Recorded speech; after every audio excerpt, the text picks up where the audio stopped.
انسانوں کی دونوں جہانوں کی کامیابی کو اپنے پورے دین کے ساتھ جوڑا ہے۔ ہر زمانے میں جو انسان کامیاب ہوئے ہیں وہ دین اسلام کی برکت سے ہی کامیاب ہوئے، اور آئندہ بھی جو انسان کامیاب ہوں گے وہ بھی دین اسلام ہی کی برکت سے کامیاب ہوں گے۔ گزشتہ زمانے میں جو انسان بھی ناکام ہو کر گئے ہیں وہ دین کو چھوڑنے کی وجہ سے ناکام ہو کر گئے، اور یہی اللہ کی سنت جاریہ قیامت تک کے لیے ہے کہ آئندہ زمانے میں جو انسان جس حیثیت کا ہوگا اگر اللہ کے دین کو چھوڑ کر اپنی جی چاہی اور من چاہی پہ چلے گا تو جیسے اللہ رب العزت نے پہلوں کو ناکام کیا ایسی اللہ ان بعد والوں کو بھی ناکام فرمائے۔ تو کامیابی کا جو راستہ ہے وہ اللہ کا دین ہے۔ دین کے بغیر اگر نظر آ رہا ہے تو یہ انسان کی آنکھ کا دھوکہ ہے، یہ دھوکہ موت پر کھل جائے گا۔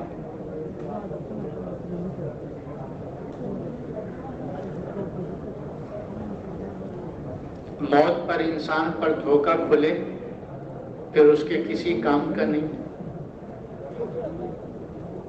کیونکہ جس کی جو گھڑی آتی ہے اسی گھڑی میں اس کو دنیا سے آخرت کی طرف منتقل ہونا ہوتا ہے۔ انسان جو اب دنیا میں آیا ہے اب یہ مر کر ختم نہیں ہوگا، بلکہ اس کا ایک عالم سے دوسرے عالم میں انتقال ہوتا چلا جائے گا۔ جیسے عالم ارواح سے ماں کے پیٹ میں منتقل ہوا تھا، ماں کے پیٹ سے آسمان و زمین کے پیٹ میں آیا ہے، پھر آگے اس کا انتقال قبر میں برزخ کی زندگی میں ہوگا، پھر حشر میں انتقال ہوگا، پھر وہاں سے دو ٹھکانے ہیں، جنت ہے یا دوزخ ہے جہاں انسان نے ہمیشہ رہنا۔ تو اب دنیا میں جو آیا ہے کہ انسان مرے گا نہیں، ختم نہیں ہوگا، بلکہ ایک عالم سے دوسرے عالم میں اس کا انتقال ہوتا چلا جائے گا۔ تو موت کے وقت انسان پر یہ دھوکہ کھلے کہ کامیابی ملک میں نہیں ہے، مال میں نہیں ہے، چیزوں میں نہیں ہے، کامیابی اللہ کے احکامات کو پیارے نبی صلی اللہ علیہ وسلم کے طریقے سے پورا کرنے میں ہے۔ موت کے وقت انسان پر یہ دھوکہ کھلے پھر انسان کے ہاتھ سے وقت ختم ہو چکا ہوگا، کیونکہ جس کی جو گھڑی آتی ہے نا اسی گھڑی میں اس کو دنیا سے آخرت کی طرف منتقل ہونا ہے۔ وہ گھڑی آگے پیچھے نہیں ہوتی۔ اذا جاء اجلها لا يستأخر ساعة ولا يستقدم، وہ آگے پیچھے نہیں ہوتی، جب اجل کا وقت آ جاتا ہے۔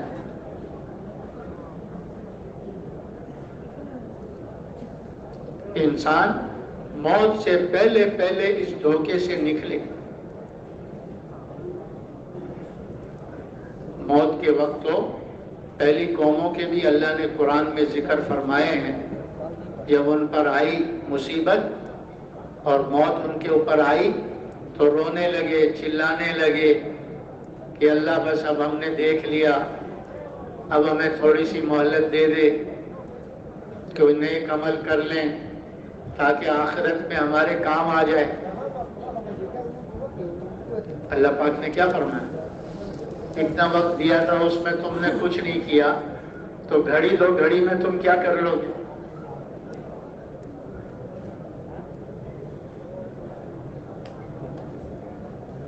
موت سے پہلے پہلے آدمی اس دھوکے سے نکلے کہ کامیابی ملک میں نہیں ہے، مال میں نہیں ہے، دنیا کے اس پھیلے ہوئے ساز و سامان میں نہیں ہے۔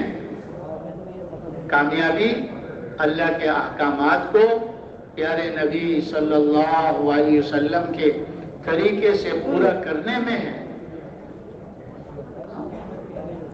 تو پھر یہ انسان کیا کرے گا؟ اپنی اصلاح کر لے گا، اللہ سے اپنے معاملے کو درست کر لے گا، اپنی پچھلی زندگی پر اللہ سے توبہ استغفار کر کے معافی مانگ کر اپنے معاملے کو اللہ سے درست کر لے گا، صلح کر لے گا۔ اللہ تعالیٰ نے یہ جو توبہ کا دروازہ کھلا رکھا ہے، یہ موت تک کھلا ہے۔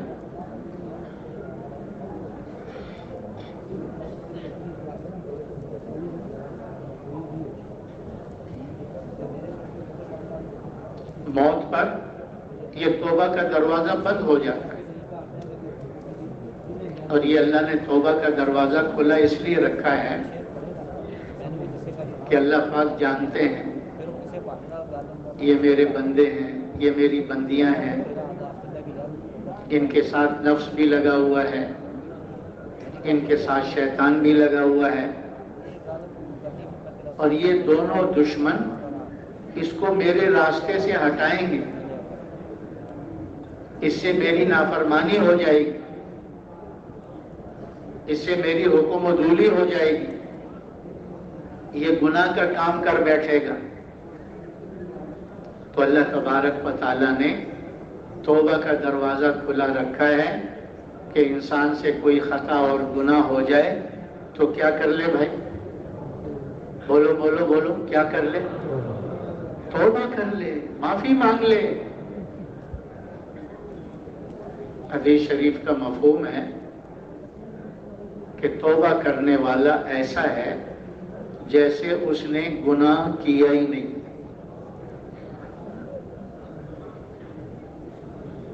ایک حدیث شریف کا مفہوم ہے کہ جب بندہ توبہ کرتا ہے، اللہ سے معافی مانگتا ہے، تو اللہ پاک اپنے بندے اور اپنی بندی کی توبہ پر بہت خوش ہوتے ہیں، اتنے خوش ہوتے ہیں کہ فرشتوں سے فرماتے ہیں آسمانوں میں چراغاں کرو۔ چراغاں کسی خوشی کے موقع پر ہی ہوتی ہے، لائٹنگ۔ فرشتے پوچھتے ہیں اللہ، یا اللہ یہ جو لائٹنگ چراغاں ہیں یہ کس خوشی میں ہے؟ تو اللہ پاک فرماتے ہیں میرے اور میرے فلاں بندے میں، میرے اور میرے فلاں بندی میں صلح ہو گئی ہے، اس نے مجھ سے معافی مانگ لی ہے، اب وہ میری نافرمانی نہیں کرے گا۔ اس خوشی میں تم آسمانوں میں کیا کرو؟ کیا کرو؟ چراغاں کرو۔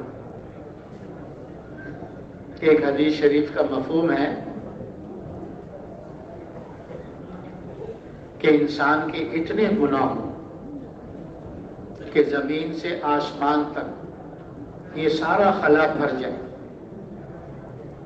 یا جتنی ریت کے ذرات ہیں، یا جتنی سمندروں کی جھاگیں بن رہی ہیں، یعنی کوئی حد و حساب نہ ہو، اتنے گناہ کیے ہیں، لیکن سچے دل سے توبہ کر لے، توبۃ نصوحا، کہ اللہ معاف کر دے، آئندہ نہیں کروں گا، اللہ پاک ان سارے گناہوں پر قلم پھیر دیتے ہیں، مٹا دیتے ہیں۔ بلکہ حدیث کا اگلا جملہ ہے کہ اللہ پاک ان گناہوں کو جو پہلے عمل نامے میں لکھے ہوئے ہیں، ان گناہوں کو اللہ نیکیوں سے بدل دیتا ہے۔ اللہ تو بڑے کریم ہے، بڑے رحیم ہے، بڑے مہربان ہے۔ اللہ فرماتے ہیں میں اپنے بندوں اور بندیوں پر ظلم نہیں کرتا، میرے بندے اور میری بندیاں میری نافرمانی کر کے خود اپنے نفسوں پہ ظلم کرتے۔ تو یہ جو توبہ کا دروازہ ہے یہ موت تک کھلا ہے، موت پر یہ دروازہ بھی بند ہو جائے گا، کیونکہ جب آدمی کی سکرات کا وہ عالم شروع ہوتا ہے تو یہ جو دنیا سامنے ہے یہ سب غیب میں چلی جاتی ہے، اور جو آخرت آنکھوں سے چھپی ہوئی ہے وہ آنکھوں کے سامنے آ جاتی ہے۔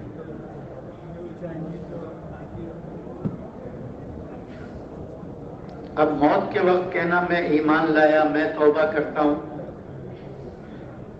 دیکھ کر ایمان لانا، دیکھ کر توبہ کرنا، نہ اس کو ایمان کہتے ہیں نہ اس کو توبہ کہتے ہیں۔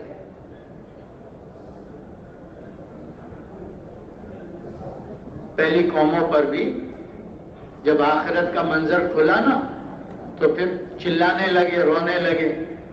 اللہ تبارک و تعالیٰ نے فرعون کا قصہ ذکر کیا ہے، جب بحر قلزم میں اپنی فوجوں کے ساتھ ڈوبنے لگا، پانی نے نیچے کھینچا، اور جب سر اوپر آیا تو کہنے لگا آمنتو انہ لا الہ الا اللہ، آمنتو برب موسیٰ و ہارون، آمنتو برب بنو اسرائیل۔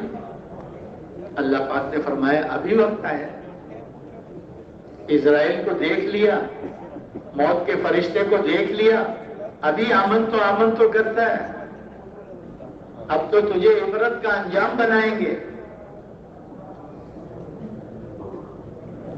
تو دیکھ کر ایمان لانا، دیکھ کر توبہ کرنا، اس کو ایمان اور توبہ نہیں کہتے۔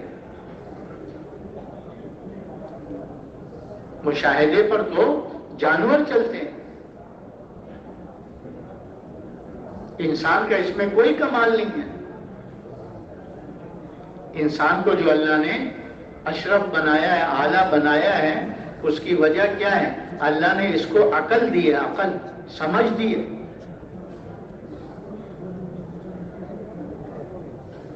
مشاہدے پر تو جانور چلتے ہیں، بکری کو گھاس دکھاؤ گے قریب آ جائے گی، اور اس کو ڈنڈا دکھاؤ گے تو کیا ہوگا؟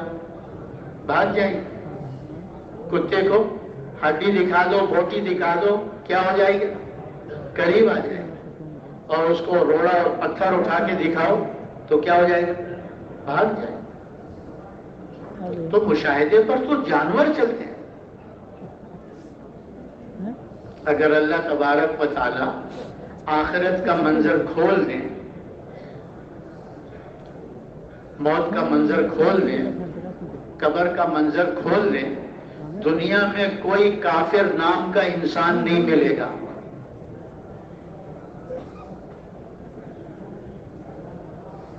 ایمان تو اس کا نام ہے کہ غیب پر یقین کرنا۔ اللہ نے جو نبیوں کو خبر دے کر بھیجا ہے ان کو بن دیکھے ماننا، اس کا نام ایمان ہے۔ موت کے حالات سے پہلے پہلے توبہ کرنا، جو توبہ کا دروازہ کھلا ہوگا۔ جب آخرت آنکھوں کے سامنے آ گئی، اب توبہ کا دروازہ بند ہے، چاہے جتنا روئے جتنا چلائے، اب اس کا رونا چلانا اس کے کام نہیں آئے گا۔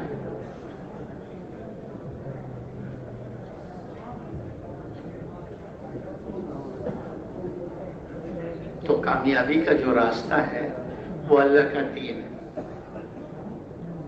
دین کے بغیر نہ کسی کو کامیابی ملی ہے اور نہ آئندہ کسی کو کامیابی ملے گی۔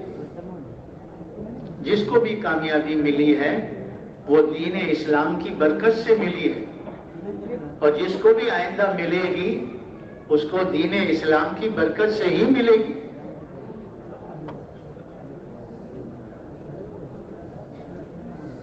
اللہ تبارک و تعالیٰ نے اس امت کے سامنے گزشتہ قوموں کے واقعات کو ذکر کیا نمونے کے طور پر۔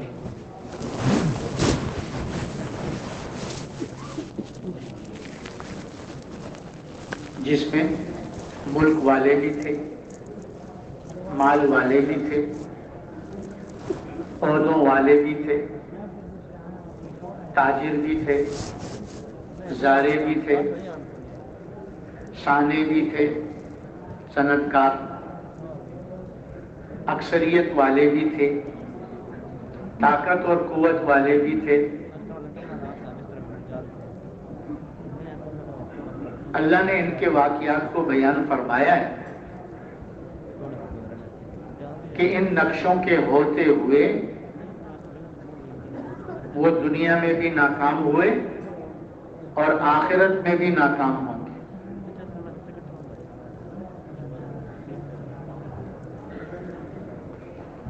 جن کی زندگی میں دین نہیں تھا وہ دنیا اور آخرت میں ناکام، اور ان میں سے جن کی زندگی میں دین تھا، چاہے ان کے پاس حکومت نہیں تھی، عہدے نہیں تھے، مال نہیں تھا، چیزیں نہیں تھی، اکثریت نہیں تھی، طاقت نہیں تھی،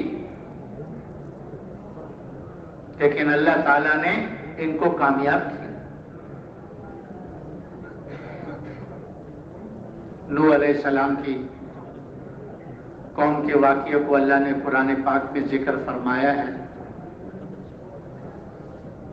اکثریت والے تھے، دنیا کے اسباب مال ان کے پاس تھے، نقشے ان کے ہاتھ میں تھے، اور نوح علیہ السلام ایمان اور اعمال کی طرف دعوت دے رہے ہیں۔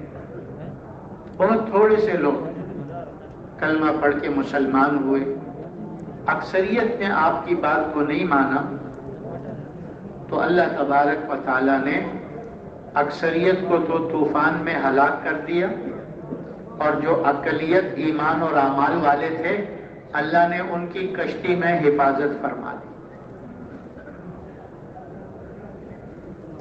حتیٰ کہ نوح علیہ السلام کی بیوی بھی کافروں کے ساتھ ڈوب گئی، غرق ہو گئی۔ نوح علیہ السلام کا ایک بیٹا بھی کافروں کے ساتھ غرق ہو گیا۔ جب وہ بیٹا قریب سے گزر رہا تھا تو نوح علیہ السلام مسلمانوں کو کشتی میں بٹھا رہے تھے، تو بیٹے کو بھی کہا یا بنیا ارکب معنا، اے بیٹا تو ہمارے ساتھ کشتی میں سوار ہو جا۔ تو اس نے کہا سآوی الی الجبل، میں پہاڑ پر چڑھ کر اپنی جان بچا لوں گا۔ نوح علیہ السلام نے فرمایا آج اللہ کے بچائے بغیر کوئی نہیں بچ سکتا۔ اتنے میں ایک موج آئی اور اس کو آ کر لے گئی۔ تو نوح علیہ السلام نے اللہ کی بارگاہ میں عرض کیا باری تعالیٰ یہ بیٹا میرے اہل میں سے تھا، اور آپ نے مجھ سے وعدہ کیا تھا میرے اہل کے بارے میں، یہ بیٹا تو میری آنکھوں کے سامنے غرق ہو گیا، ڈوب گیا۔ تو اللہ پاک نے سختی سے فرمایا ہرگز یہ تمہارے اہل میں سے نہیں تھا، اس لیے کہ اس کے اعمال غیر صالح تھے، یہ کافروں جیسے عمل کر رہا تھا۔ اللہ تبارک و تعالی حسب نسب کو نہیں دیکھتے کہ یہ نبی کی بیوی ہے، یہ نبی کا بیٹا ہے۔ اللہ تو دل کے یقین کو دیکھتے ہیں اور بدن سے نکلنے والے اعمال کو دیکھتے ہیں، اس لیے کہ اللہ کی کسی سے رشتہ داری نہیں ہے۔ تو وہ اقلیت والے ایمان اور اعمال والے اللہ نے کشتی میں حفاظت فرمائی، پھر کشتی زمین سے لگی، اللہ نے انہیں 80-82 مسلمانوں سے دوبارہ روئے زمین کو آباد کیا۔ اور کافروں کی اللہ نے جڑوں کو کاٹ دیا، ان کی نسلوں کو مٹا دیا۔ اللہ پاک نے ابراہیم علیہ السلام کو نمرود کی طرف بھیجا، قوم کی طرف بھیجا۔ ابراہیم علیہ السلام نے ان کو اللہ کی طرف بلایا، اللہ کے دین کی طرف بلایا، آخرت کی طرف بلایا، لیکن ان کی بات سمجھ میں نہیں آئی۔ نہ نمرود مانا، نہ قوم مانی، اور نہ ابراہیم علیہ السلام کے والدین مانے، وہ بھی نمرود کے ساتھ ہی تھے۔ تو اللہ نے نمرود کو، قوم کو ناکام کر دیا، اور جو ایمان لائے تھے ابراہیم علیہ السلام پر اللہ نے ان کو کامیاب کیا۔ ابراہیم علیہ السلام پر ایمان لانے والے، ان میں نمرود کی بیٹی بھی تھی، وہ کلمہ پڑھ کے مسلمان ہو گئی۔ اللہ نے نمرود کو تو ناکام کیا اور اس کی بیٹی کو اللہ نے کامیاب کر دیا۔ تو کامیابی ملک میں نہیں ہے، اگر ملک میں ہوتی تو ساری دنیا کا بادشاہ تھا نمرود، کیوں ناکام ہوا؟ اس لیے کہ نبی نے جو دین کی دعوت دی اسے قبول نہیں کیا۔ اللہ تعالیٰ نے موسیٰ علیہ السلام اور فرعون کا واقعہ ذکر کیا کہ اللہ نے موسیٰ علیہ السلام کو فرعون کی طرف، اس کے قوم کی طرف اور بنی اسرائیل کی طرف بھیجا تھا۔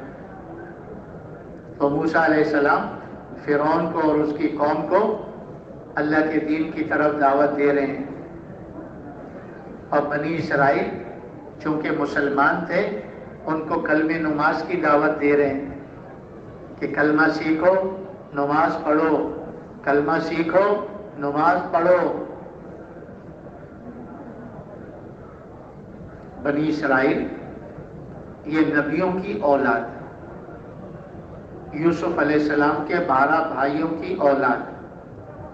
یوسف علیہ السلام کو اللہ نے مصر کے تخت پہ بٹھا دیا تھا، پھر ان کے بھائی بھی آ گئے تھے،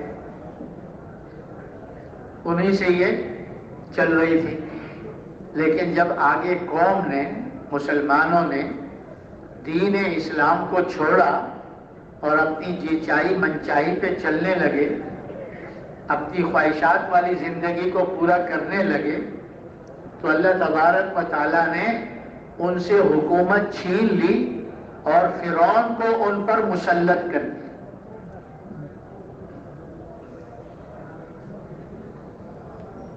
یہ بتانے کے لیے کہ مسلمان اگر اللہ کے دین کے راستے کو چھوڑے گا اور جی چاہی اور من چاہی پہ چلے گا، خواہشات کو پورا کرنے میں لگے گا، تو اس وقت میں جو سب سے بڑا خواہش پورا کرنے والا ہوگا، اللہ اس ظالم کو ان مسلمانوں پہ مسلط کر دے۔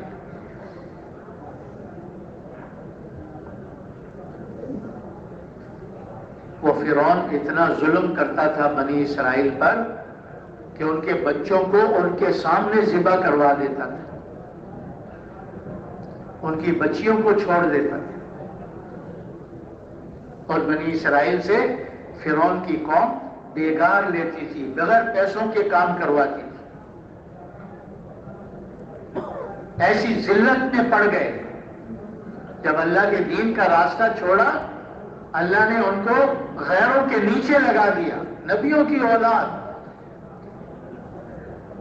نبیوں کی اولاد۔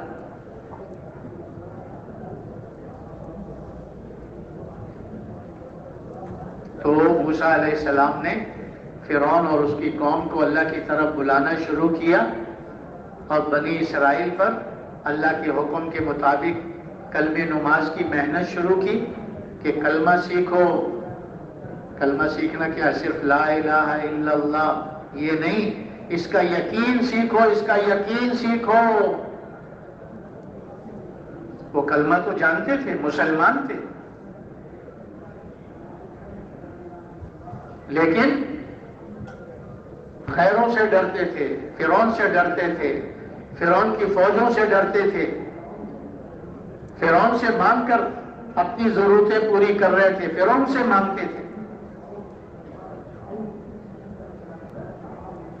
تو موسیٰ علیہ السلام نے بنی اسرائیل کو کہا اللہ سے ڈرو، فرعون سے نہ ڈرو، فرعون کی فوجوں سے نہ ڈرو،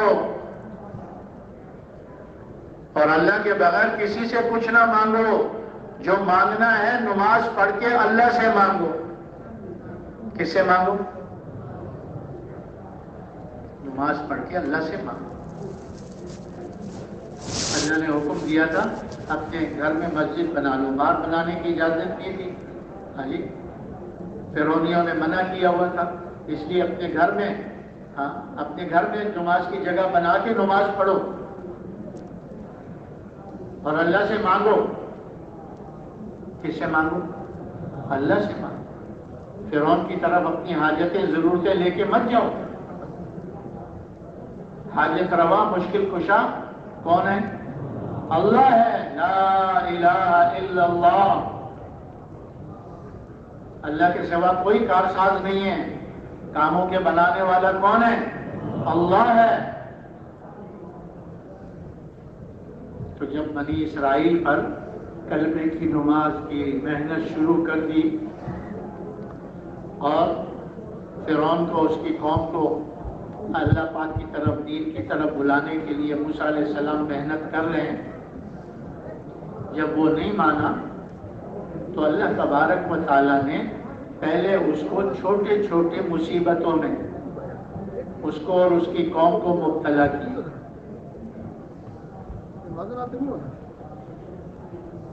ٹڈیوں کا عذاب، جوؤں کا عذاب، مینڈکوں کا عذاب، کھانے پینے کی چیزوں میں کمی کا عذاب، قحط سالی، سیلاب، کھانے پینے کی چیزوں کا خون بن جانا. جب ایک مصیبت آتی تو قوم اس کے پاس آ کر کہتی کہ اس درویش کو کہو کہ اپنے رب سے دعا مانگے تاکہ یہ ہماری مصیبت دور ہو جائے. تو فرعون موسیٰ علیہ السلام سے کہتا تھا اپنے رب سے دعا مانگو ہماری یہ مصیبت دور ہو جائے، ہم بھی مسلمان ہو جائیں گے اور بنی اسرائیل کو بھی آپ کے ساتھ کر دیں گے، آپ اپنے وطن لے جاؤ.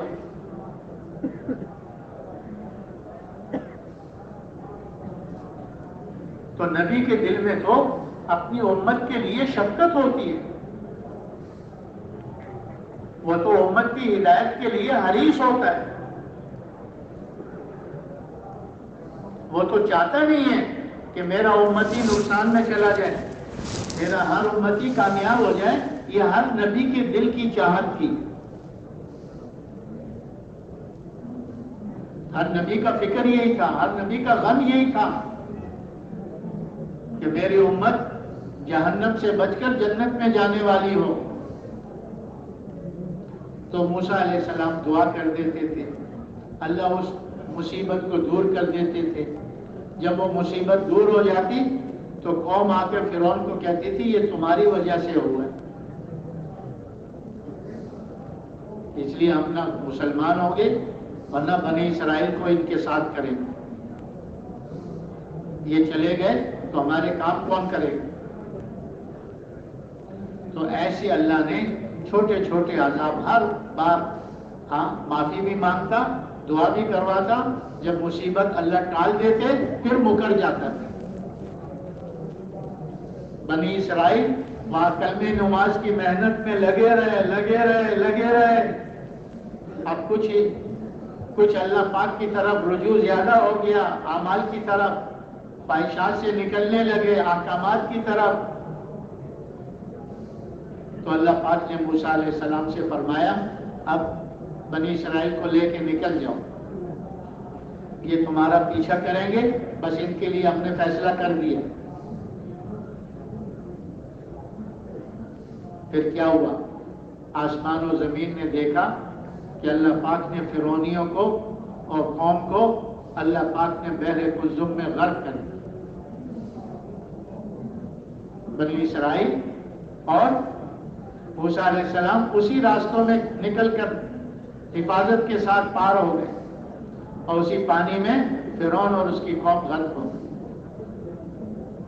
فرعون کی بیوی جو تھی آسیہ رضی اللہ عنہ، وہ کلمہ پڑھ کے مسلمان ہو گئی. اللہ تبارک و تعالی قدردانی کو پسند فرماتے. جب موسیٰ علیہ السلام صندوق میں پہنچے ہیں نا فرعون کے محل میں، اور صندوق کھل نہیں رہا تھا. فرعون کی بیوی آئی، جب اس کو ہاتھ لگایا تو وہ کھل گیا. دیکھا خوبصورت بچہ ہے. تو فرعون کو بتایا گیا کہ وہ جو بچہ جس کی تلاش میں ہے وہ تو گھر میں آ گیا ہے. نجومی نے بتایا تھا کہ ایک بچہ ہے، وہ آئے گا تمہاری حکومت کو ختم کرے گا. وہ بچہ تو تمہارے گھر میں آ گیا.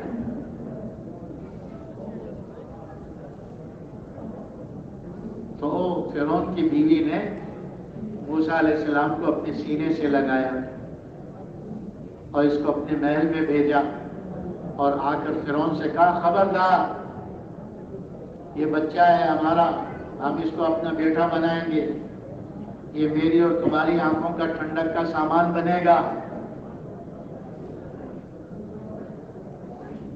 فرعون نے اسی وقت کہہ دیا تھا تیری آنکھوں کا ٹھنڈک کا سامان تو بن سکتا ہے لیکن میری آنکھوں کی ٹھنڈک کا سامان نہیں بن سکتا.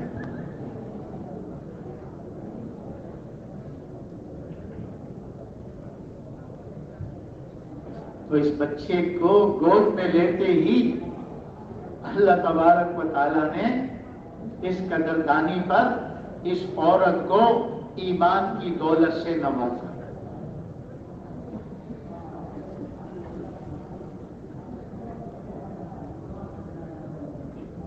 فرعون کو پتہ چلا کہ میری بیوی آسیہ کلمہ پڑھ کے مسلمان ہو گئی ہیں، تو محل کی ساری جو راحتیں تھیں سب چھین لی،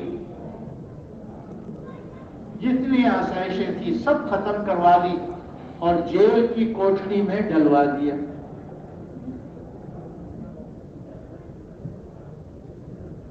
اور پھر ظالم ظلم پہ ظلم کرتا رہا. آخر میں کیا، ہاتھوں پیروں میں میخیں گڑوا دی. میخیں جب گلے میں میخ لگنے لگی تو دعا کی اللہ فرعون کے ظلم سے، ظالم قوم سے مجھے نجات دے دے اور میرا گھر مجھے جنت میں دکھا دے.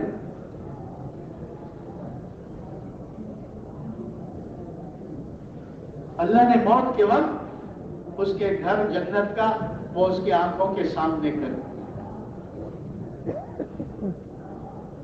فرماتے ہیں شہید کو اتنی بھی تکلیف نہیں ہوتی جتنی آدمی کو کوئی چونٹی کاٹے نا، چونٹی سمجھتے ہو؟ کاٹتی ہے نا، تھوڑی سی اس میں وہ ہوتی ہے. کہتے ہیں اتنی بھی تکلیف شہید کو نہیں ہوتی موت کے بعد. آخرت کا منظر کھل جاتا ہے.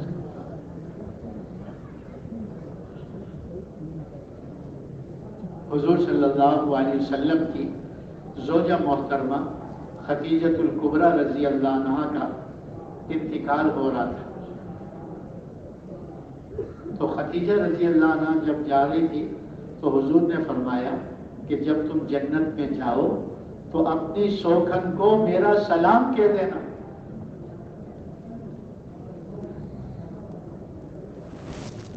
تو خدیجہ رضی اللہ عنہا حیران ہو گئی کہ ابھی تک حضور نے میرے سے پہلے بھی کسی سے نکاح نہیں کیا تھا اور میرے بعد ابھی تک بھی کسی سے نکاح نہیں کیا، تو یہ میری سوکن کہاں سے آ گئی؟ تو حضور صلی اللہ علیہ وسلم نے فرمایا کہ آسیہ فرعون کی بیوی اپنے ایمان پر جمی اور اس ایمان پر اپنی جان دے دی اللہ کے لیے. اللہ نے اس کو یہ اعزاز بخشا ہے کہ وہ جنت میں میری بیوی ہے. وہ تم سے پہلے پہنچی ہوئی ہے. جنت میں اس کو میری بیوی ہونے کا اللہ نے اعزاز و شرف بخشا. یہ معمولی شرف نہیں ہے، اور یہ معمولی اعزاز نہیں ہے، بہت اونچا اعزاز ہے. تو فرعون اور قوم ناکام ہو گئی اور ان کی بیوی کامیاب ہو گئی. بنی اسرائیل اس وقت میں کامیاب ہو گئے.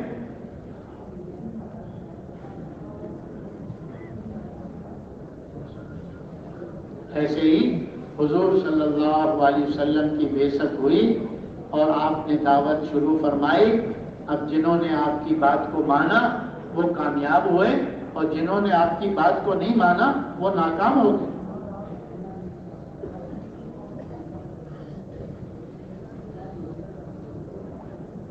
کیونکہ اللہ پاک حسب نسب کو نہیں دیکھتے کہ یہ قریشی ہے، یہ مکی ہے، یہ ہاشمی ہے، یہ سردار ہے.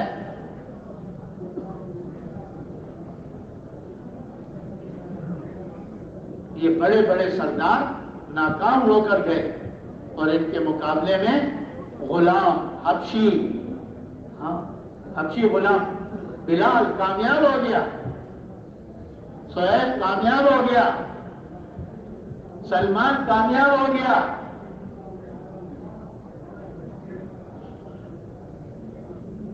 مہاجرین کامیاب ہو گئے، انصار کامیاب ہو گئے۔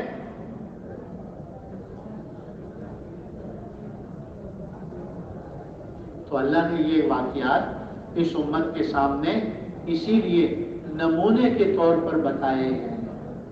قوم عاد طاقت والی تھی، ناکام ہو گئی۔ قوم سمود صنعت والی تھی، ناکام ہو گئی۔ قوم شعیب تجارت والی تھی، ناکام ہو گئی۔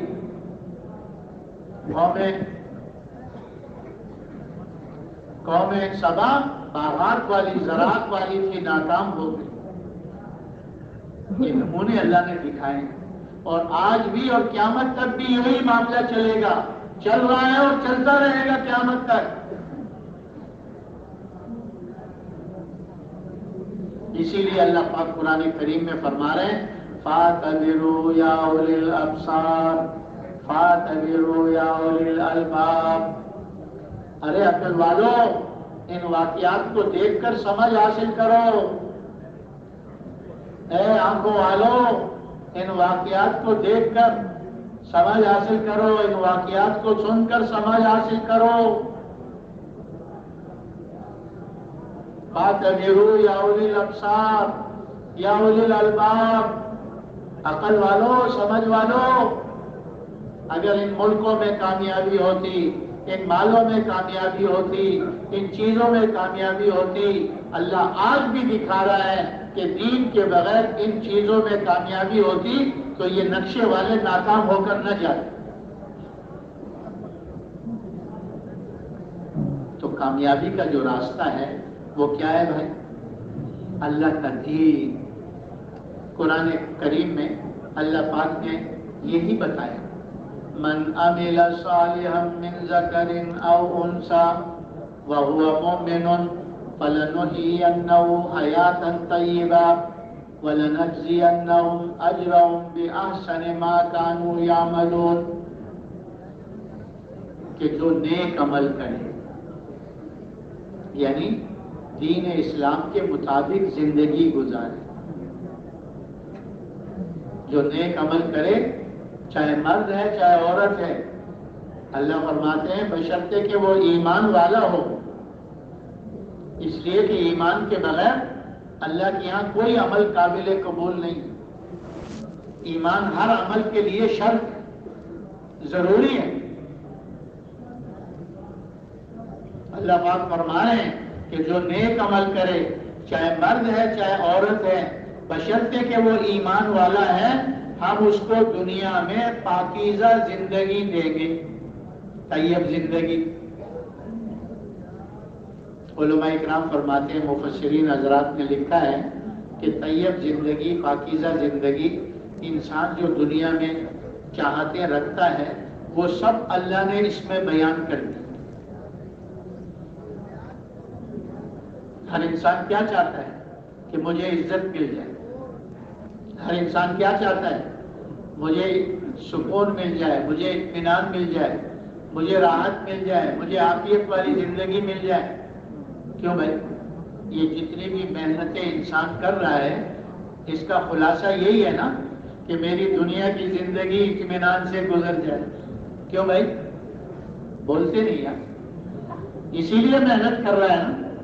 تو اللہ پاک فرما رہے ہیں ایمان اور اعمال صالحہ کی برکت سے طیب زندگی ملے گی۔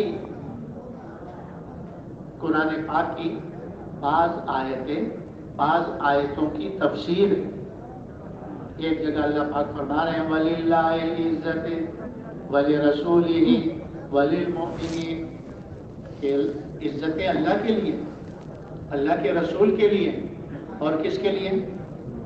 ایمان والوں کے لیے، ایمان والوں کے لیے۔ ایمان ہوگا اللہ عزت سے نوازے۔ اس میں اللہ یہ نہیں بتا رہے بڑی سیٹ ہوگی، بڑی کرسی ہوگی، بڑی کوٹھی ہوگی، بڑی گاڑی ہوگی تو عزت ملے گی۔ اللہ پاک فرما رہے ہیں وَلِلَّهِ الْعِزَّةِ وَلِرَسُولِهِ وَلِلْمُؤْمِنِينَ، ایمان والا ہوگا تو اللہ عزت سے نوازے۔ ایک جگہ اللہ فرما رہے ہیں الَّذِينَ آمَنُوا تَطْمَئِنُّ قُلُوبُهُمْ بِذِكْرِ اللَّهِ أَلَا بِذِكْرِ اللَّهِ تَطْمَئِنُّ الْقُلُوبُ، کہ ایمان والوں کے دلوں کو سکون اللہ کی یاد سے ملتا ہے، اللہ کے ذکر سے ملتا ہے۔ پر میں غور سے سن لو، دلوں کا سکون اللہ کی یاد میں ہے، اللہ کے ذکر میں ہے۔ علماء اکرام فرماتے ہیں یہاں ذکر سے مراد صرف تسبیح نہیں ہے، سبحان اللہ، الحمدللہ، لا الہ الا اللہ، اللہ اکبر، نہیں، یہاں ذکر سے مراد حال کے امر کو پورا کرنا ہے، کہ جس وقت میں اللہ کا جو امر متوجہ ہے اس کو پیارے نبی صلی اللہ علیہ وسلم کے طریقے سے پورا کرنا، یہ اس وقت کا ذکر ہے۔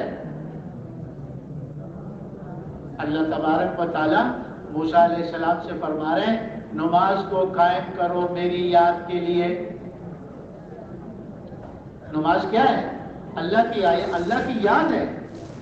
روزہ کیا ہے؟ اللہ کی یاد ہے۔ زکوٰۃ کیا ہے؟ اللہ کی یاد ہے۔ حج اور عمرہ کیا ہے؟ اللہ کی یاد ہے۔ تو جس کو اللہ یاد ہوگا وہی نماز پڑھے گا، جس کو اللہ یاد ہوگا وہی روزہ رکھے گا، جس کو اللہ یاد ہوگا وہی زکوٰۃ دے گا، وہی حج عمرہ کرے گا، جس کو اللہ یاد ہوگا وہی ماں باپ کی خدمت کرے گا، جس کو اللہ یاد ہوگا وہی ہمسایوں کے ساتھ اچھا سلوک کرے گا، جس کو اللہ یاد ہوگا وہی اپنے رشتہ داروں کے ساتھ صلہ رحمی کرے گا، جس کو اللہ یاد ہوگا وہی غریبوں، مسکینوں، یتیموں، بیواؤں کی خبر گیری کرے گا۔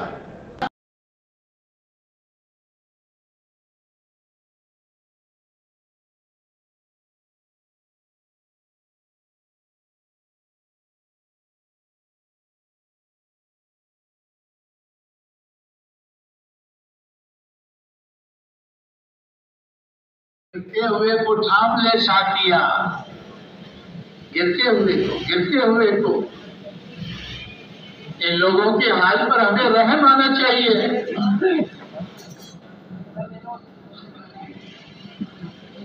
یہ سکون کی تلاش میں مارے پھر رہے ہیں، اور آج مسلمان بھی انہی چیزوں میں سکون تلاش کر رہا ہے۔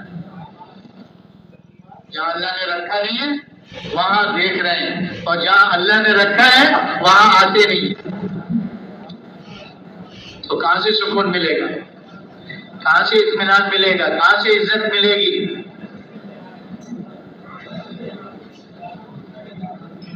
اسی لیے ایک آیت میں اللہ فرما رہے ہیں من اعرض عن ذکری فإن له معیشۃ ضنکا ونحشرہ یوم القیامۃ اعمی قال رب لما حشرتنی اعمی وقد كنت بصیرا قال اتتک آیاتی فنسیتها وکذلک اليوم تنسی۔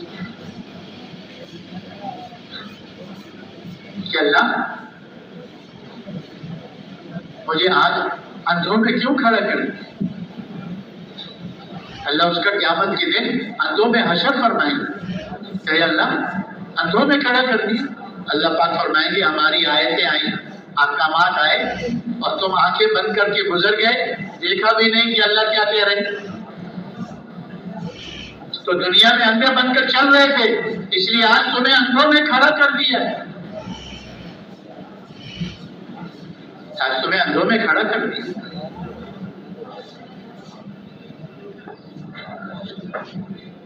تو اللہ پاک بے دینی کی وجہ سے زندگی کو تنگ کر دیتے ہیں۔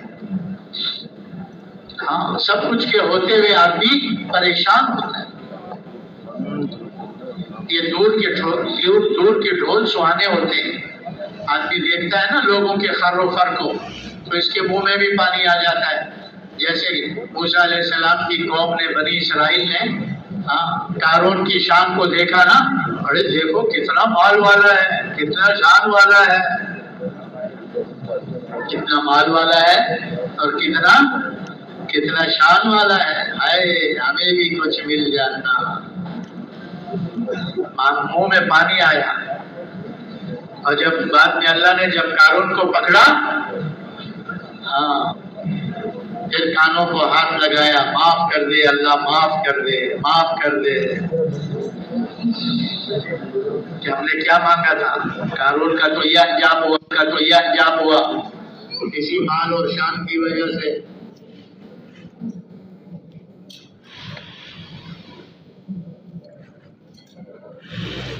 دور کے ڈھول سہانے ہوتے.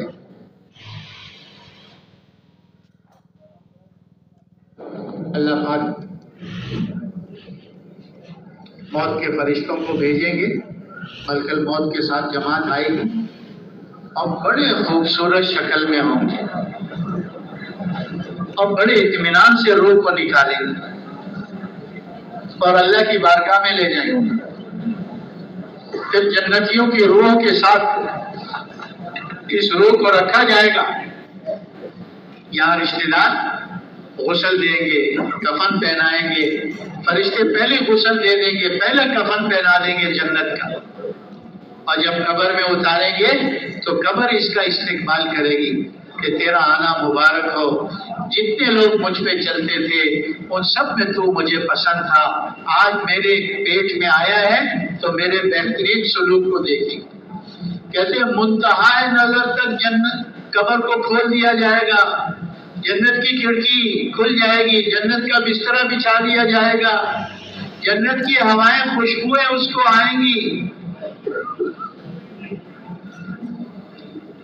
اور جب قبر سے اللہ اٹھائیں گے 14ویں چاند سے زیادہ چہرہ خوبصورت ہوگا. اور قیامت کے دن اللہ عرش کے سائے کے نیچے جگہ دے گی، نور کے ممبر پر بٹھائیں گے، مشک اور عنبر کے ٹیلوں پہ سیر کروائیں گے. اور پھر نامہ اعمال دائیں ہاتھ پہ دے کر اور فرشتے سے کہیں گے لے جاؤ میرے اس بندے کو، لے جاؤ میری اس بندی کو میرے مہمان خانے جنت میں پہنچا دو. کہتے فرشتے پل صراط پر لے کے گزریں گے، ایسے گزر جائے گا جیسے بجلی چمکتی ہے، پلک جھپکتی ہے. اور جنت میں داخل کر دیا جائے گا. جنت کیا ہے؟ اللہ کا مہمان خانہ ہے. اور کیسی نعمتیں ہیں انسان دنیا میں اس کا تصور نہیں کر سکتا. حضور صلی اللہ علیہ وسلم کی حدیث کا مفہوم ہے جنت کی نعمتوں کے بارے میں ما لا عین رأت ولا اذن سمعت ولا خطر علی قلب بشر. کہ جنت میں ایسی نعمتیں اللہ نے تیار کر رکھی ہیں کسی آنکھ نے دیکھی نہیں ہے، کسی کان نے سنے نہیں ہے، کسی کے دل پر خیال بھی نہیں گزرا. ایسی نعمتیں ہیں.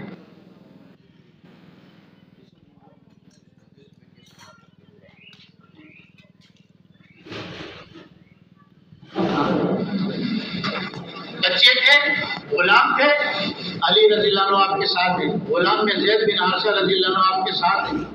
یہ بتا دیا، ان کو بتا دیا انا خاتم النبیین لا نبی بعدی ولا امت بعدکم، میں آخری نبی ہوں، میرے بعد اب کوئی نبی نہیں آئے گا، اور تم آخری امت ہو، تمہارے بعد اب کوئی امت آنے والی نہیں.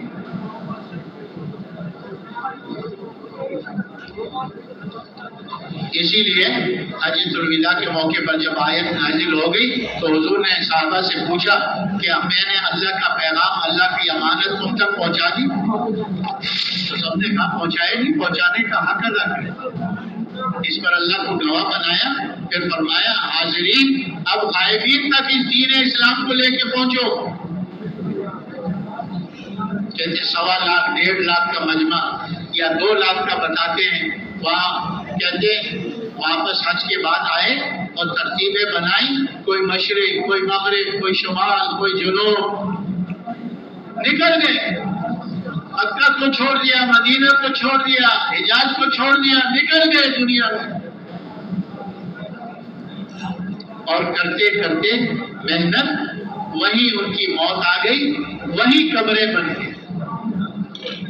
کہتے وہ 1.5-2 لاکھ کا مجمع تھا، اس میں سے 10-12 ہزار سے زیادہ صحابہ کی قبریں مکہ مکرمہ اور مدینہ منورہ، اس سے زیادہ 10-12 ہزار سے زیادہ قبریں نہیں ملتی. یہ باقی کہاں گئے؟ دنیا میں پھیل گئے، دنیا میں پھیل گئے. اس لیے کہ حضور نے ان کو مقصد بتا دیا، اور ہر مسلمان اپنے کو حضور کا امتی، حضور کے کام والا سمجھ کر حضور کی محنت میں ایسا لگا کہ اپنا جان قربان، مال قربان، وطن قربان، بیوی بچوں کی جدائی، اس کی قربانی، سب قربانیاں دینے کے لیے دیا اللہ کے دین میں. تو ہمارے بڑے فرماتے ہیں جب وہ امت اس طرح محنت کر رہی تھی، خود بھی پورے دین پر تھی اور پورا دین پوری دنیا میں پہنچنا تھا. حضرت عمر رضی اللہ عنہ کے زمانے میں 22 لاکھ مربع میل تک اسلام پھیل گیا. حضرت معاویہ رضی اللہ عنہ کے زمانے میں 70 لاکھ مربع میل تک اسلام پھیل گیا. بعد میں امیہ خلفاء آئے جس میں عمر بن عبدالعزیز رحمۃ اللہ علیہ، اس کے بعد عباسیہ خلیفہ آئے، اس میں ہارون رشید رحمۃ اللہ علیہ. ہارون رشید رحمۃ اللہ علیہ کے زمانے میں 3 حصے دنیا تک دین اسلام پہنچ چکا تھا. ایک دنیا کا 1/4 کونا رہ گیا تھا، یورپ کی طرف کا، فرانس کی طرف کا. بس 3 حصے دنیا تک اسلام پہنچ چکا تھا. ہمارے بڑے فرماتے ہیں جب سے امت نے اس محنت کو چھوڑا تو دوسروں تک کو دین پہنچانا دور کی بات ہے، مسلمان کی زندگیوں سے دین نکل گیا.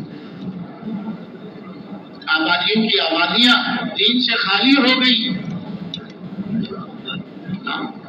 اور مسلمان امت آج اللہ کی مدد اور نصرت سے محروم ہو گئی.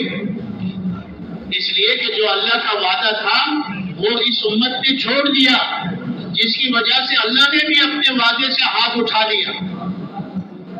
اللہ پاک امت سے کیا فرما رہے ہیں؟ یا ایھا الذین آمنوا ان تنصروا اللہ ینصرکم ویثبت اقدامکم. اے ایمان والو، کون فرما رہے ہیں؟ اللہ فرما رہے ہیں اے ایمان والو تم میری مدد کرو، میں تمہاری مدد کروں گا اور تمہارے قدموں کو جما دوں گا. تمہارے قدموں کو کیا کروں گا؟ جما دوں گا. اور دوسری آتا ہے اگر تم میری مدد نہیں کرو گے تو میں تمہاری مدد نہیں کروں گا. اور جب اللہ کی مدد نہیں ہوگی تو پھر مسلمان کسی میدان میں کامیاب ہو ہی نہیں سکتا، چاہے دنیا کے جتنے نقشے بنا لیں، چاہے دنیا کے جتنے بھی اسلحہ اکٹھا کر لے، جتنے بھی مال اکٹھا کر لے، جتنے بھی حکومتیں جمع کر لے، جب اس کا قدم اللہ نہیں جمائے گا تو کوئی بھی نہیں جما سکتا.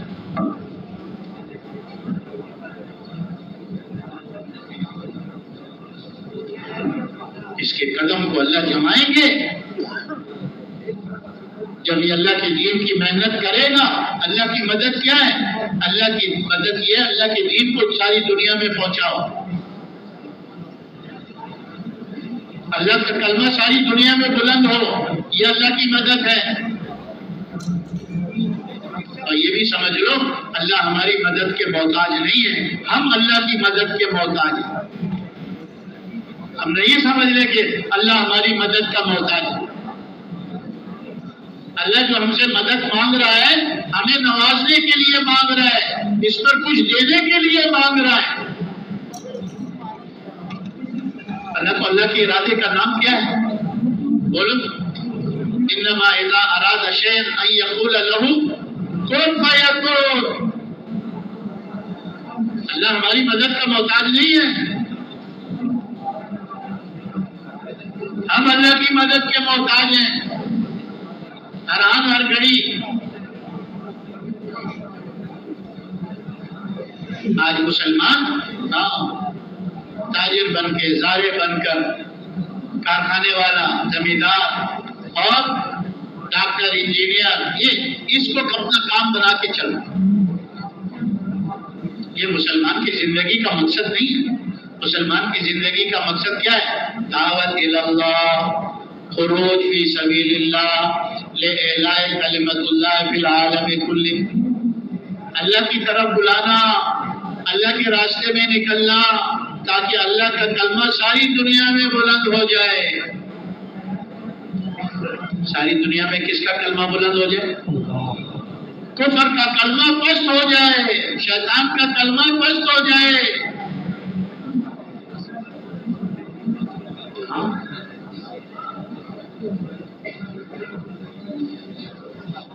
تو میرے بھائیوں، دوستوں، بزرگوں، صدیاں گزر گئی اس کام کو چھوٹے ہوئے امت سے، اس لیے آج مسلمان اپنی زندگی کے مقصد کو بھول گیا۔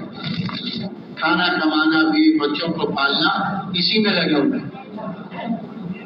کھانا کمانا یہ ضرورت ہے، بقدر ضرورت اس میں لگنے کی گنجائش ہے، لیکن اصل مقصد کیا ہے؟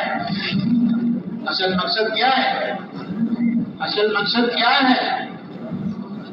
اللہ کی طرف بلانا، اللہ کے دین کی طرف بلانا، ساری دنیا میں اللہ کے دین کو پہنچانا، یہ مسلمان کی زندگی کا مقصد ہے۔ تو یہ جو 4 مہینے کی دعوت چل رہی ہے، یہ تو جس کام سے ہماری مناسبت ٹوٹی ہوئی تھی اس کو جوڑنے کے لیے، اور جو کام کا نقشہ ہمیں امت کو سکھا کے گئے تھے وہ ہم بھول گئے، اس محنت کی ترتیب کو سیکھنے کے لیے نکلیں۔ اس لیے ہر کام کو سمجھنے کے لیے اس کے ماحول میں آنا پڑتا ہے، ہر کام کو سیکھنے کے لیے اس کے ماحول میں آنا پڑتا ہے۔ یہ جو 4 مہینے ہیں یہ تو سیکھنے کے لیے ہیں، اور بڑے فرماتے ہیں کرنے کے لیے باقی ساری زندگی ہے، اور باقی ہے کتنی کوئی پتہ نہیں، کہ وہی پتہ ہے اکثر گزر گئی ہے، تھوڑی سی رہ گئی۔ اس لیے ہمارے بڑے فرماتے ہیں کرتے کرتے مرنا ہے اور مرتے مرتے کرنا ہے۔ اس راستے کے اندر ایک تسبیح، ایک نماز، کروڑوں تسبیحوں، کروڑوں نمازوں کا اجر ملتا ہے۔ اس راستے میں اپنے کھانے کرائے پر جو خرچ کیا ہے، لاکھوں روپے صدقہ کرنے سے زیادہ اجر ملتا ہے۔ اس راستے میں ایک صبح یا ایک شام لگائے، دنیا و ما فیہا سے افضل ہے۔ کسی کو اللہ یہ 7 زمینیں 7 آسمان جو کچھ اس میں ہے وہ دے دے، اور کسی کو اللہ اس راستے کی ایک صبح یا ایک شام اپنے راستے میں لگانے کی توفیق دے، یہ ایک صبح ایک شام والا افضل۔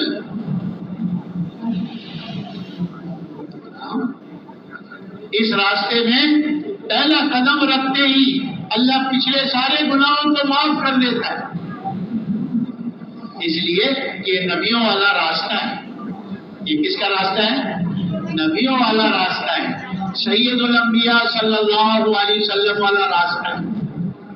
کہتے اس راستے میں جو بدن پر گرد و غبار لگتا ہے، مٹی لگتی ہے، اس جسم پر جس پر یہ اللہ کے راستے کا گرد و غبار لگا ہے، جہنم کی آگ کو درکنار اس جسم پر جہنم کا دھواں بھی اللہ حرام کر دیتا ہے۔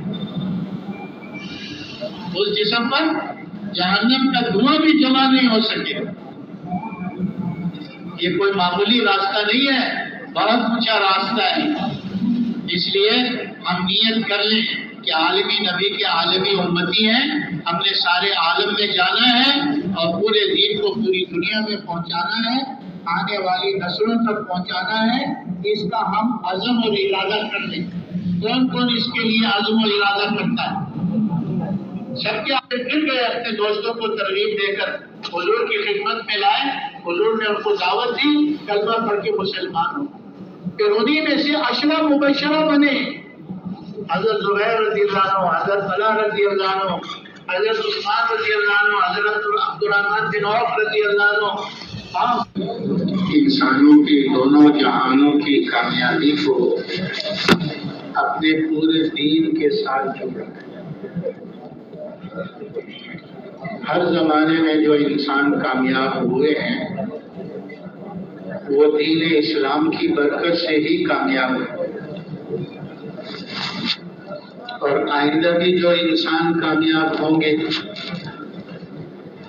وہ بھی دین اسلام ہی کی برکت سے کامیاب ہوں۔ گزشتہ زمانے میں جو انسان بھی ناکام ہو کر گئے ہیں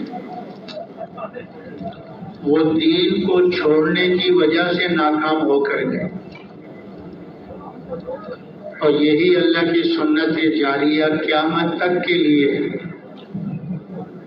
کہ آئندہ زمانے میں جو انسان جس حیثیت کا ہوگا اگر اللہ کے دین کو چھوڑ کر اپنی جی چاہی اور من چاہی پہ چلے گا تو جیسے اللہ رب العزت نے پہلوں کو ناکام کیا ایسی اللہ ان بعد والوں کو بھی ناکام فرمائے۔ تو کامیابی کا جو راستہ ہے وہ اللہ کا دین ہے۔ دین کے بغیر اگر نظر آ رہا ہے تو یہ انسان کی آنکھ کا دھوکہ ہے، یہ دھوکہ موت پر کھل جائے گا۔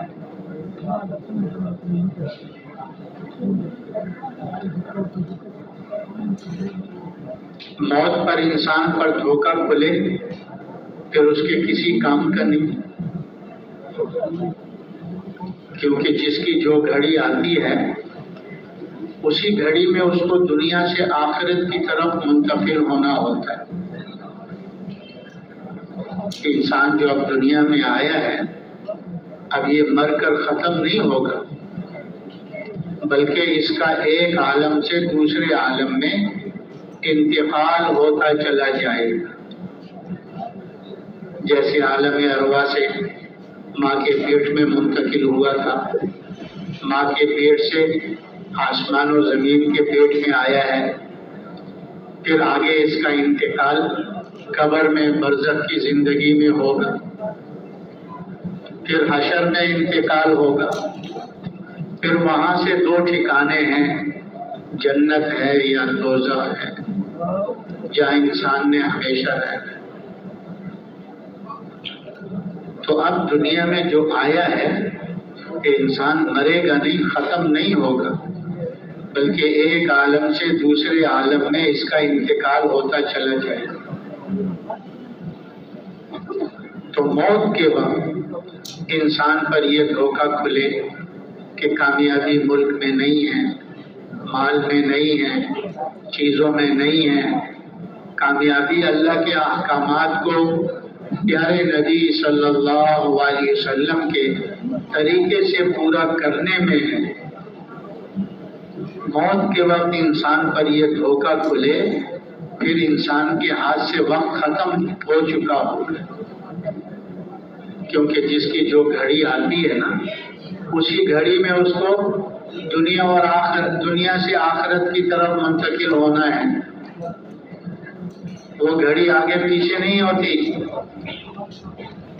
اذا جاء اجلها لا يستأخر ساعة ولا يستقدم، وہ آگے پیچھے نہیں ہوتی، جب اجل کا وقت آ جاتا ہے۔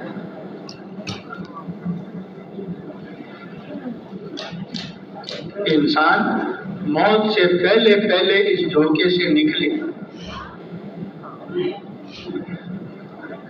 موت کے وقت تو پہلی قوموں کے بھی اللہ نے قرآن میں ذکر فرمائے ہیں، جب ان پر آئی مصیبت اور موت ان کے اوپر آئی تو رونے لگے، چلانے لگے کہ اللہ بس اب ہم نے دیکھ لیا، اب ہمیں تھوڑی سی مہلت دے دے، کوئی نیک عمل کر لیں تاکہ آخرت میں ہمارے کام آ جائے۔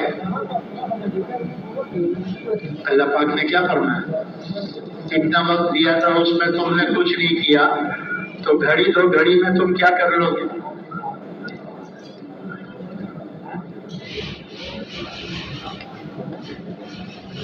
موت سے پہلے پہلے آدمی اس دھوکے سے نکلے کہ کامیابی ملک میں نہیں ہے، مال میں نہیں ہے، دنیا کے اس پھیلے ہوئے ساز و سامان میں نہیں ہے، کامیابی اللہ کے احکامات کو پیارے نبی صلی اللہ علیہ وسلم کے طریقے سے پورا کرنے میں ہے تو پھر یہ انسان کیا کرے گا؟ اپنی اصلاح کر لے گا، اللہ سے اپنے معاملے کو درست کر لے گا، اپنی پچھلی زندگی پر اللہ سے توبہ استغفار کر کے معافی مانگ کر اپنے معاملے کو اللہ سے درست کر لے گا، صلح کر لے گا۔ اللہ تعالیٰ نے یہ جو توبہ کا دروازہ کھلا رکھا ہے یہ موت تک کھلا ہے۔